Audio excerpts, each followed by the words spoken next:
This method can help answer key questions in the field of bioengineering, specifically those pertaining to hemodynamics and their interactions with intravascular devices.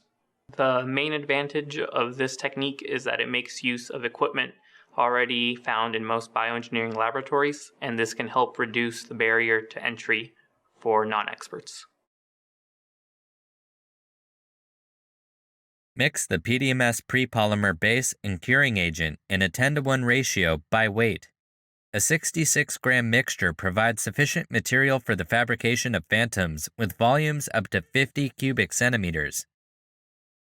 Place the mixture in a vacuum desiccator for 60 minutes to degas and minimize the bubble entrapment. Use cyclic pressurization-depressurization to facilitate bubble rupture. To perform casting, mount the printed ABS mold on a glass slide using molding putty to seal the interface. Carefully pour the PDMS mixture into the mold while trying to minimize bubble entrapment. Lingering bubbles can be manually ruptured using a needle.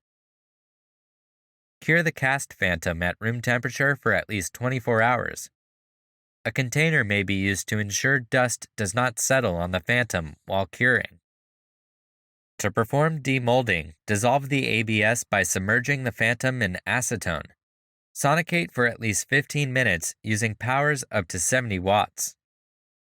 Thoroughly rinse the phantom with isopropyl alcohol and then deionized water to remove solvent residues.